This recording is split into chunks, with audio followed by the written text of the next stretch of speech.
بەهۆی ئەنجامەکانی هەڵبژاردنەوە هەردوو هاوسەرۆکی پارتی دیموکراتی گەلان هەدەپە ڕایان گەیاند ئامادەکاری بۆ کۆنگرەی پێشوەختەی پارتەکان دەستی پێکردووە و ئەوانیش خۆیان بۆ پۆستی هاوسەرۆکایەتی و بەڕێوەبردننی پارتەکە هەڵنابژێرنەوە. مەدحەت سەنجار و پەروین بوڵدان هاوسەرۆکانی هەدەپە ئاماژەیان بەوە کردووە واز لە پۆستەکانیان دەهێنن بۆ دوو کەسی نوێی پارتەکەی جێدەهێڵن وەک بەشێک لە بەدەمۆچوونی ئەو ڕەخنە و پێشنیازانەی لە دوای هەڵبژاردنەکان ئاراستەیان کراوە. بە تایبەت دوای ئەنجامە خراپەکانی هەدەپە لە هەڵبژاردنەکەی 14 ئایاری 2023 پێشتریش سەلاحەدین دەمیرتاش پەیامێکی ئاراستەی سەرکردەکانی هەدەپە کرد و داوای گۆڕانکاری و بەخۆداچوونەوەی لە سیاسەتی هەدەپە کرد و خۆشی وازێنانی لە سیاسەت لەم قۆناغەدا ڕاگەیاند.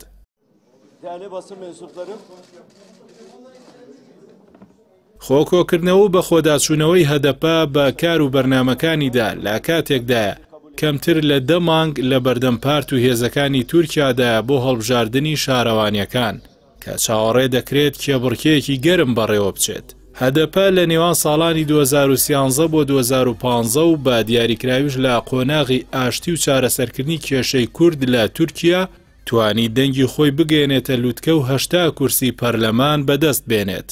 بەڵام لەم هەڵبژاردنەدا بارودۆخەکە پێچەوانە بوو دەنگێکی زۆری لە دەستدا. ئەمە یەکەم جار نییە هەدەپە ڕوبەڕووی کەمبوونەوەی دەنگەکانی دەبێتەوە. لە دوای کۆتایی هاتنی پرۆسەی ئاشتیەوە تا ئێستا 1,266,000 دەنگ و 19 کورسی پەرلەمانی تورکیای لە دەست داوە.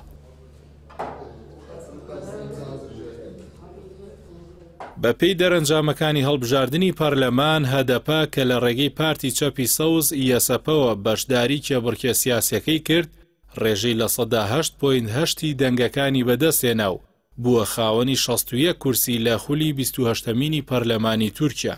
لە کاتێکدا لە هەڵبژاردننی 2018دا هەدەپە ڕێژەی لە 11 دەنگ و 67 کورسی پەرلەمانی بەدەستێنا بوو. یەکێک لەو ڕەخنانەی لە سەرکردایەتی هەدەپە دەگیردرێت کەمبوونەوەی کاریگەری و کاڵبوونەوەی پێگەی ئەم پارتەیە لەسەر شانۆی سیاسی تورکیا. بەو پێی ئەگەر پێشتر لایەنە سەرەکیەکان بۆ یەکلابوونەوەی کێبڕکیەکان پەنایان بۆ دەبرد ئەوە ئەم جارە نەک نەیتوانی شەفاعەت بۆ کەمال کلجدارۆغڵۆ کاندیدی هێزە ئۆپۆزیسیۆنەکان بکات بەڵکو پاڵپشتەکەی هەدەپە وەک چەکێک لە دژی کلجدارۆغڵۆ و بەکار هاتوو.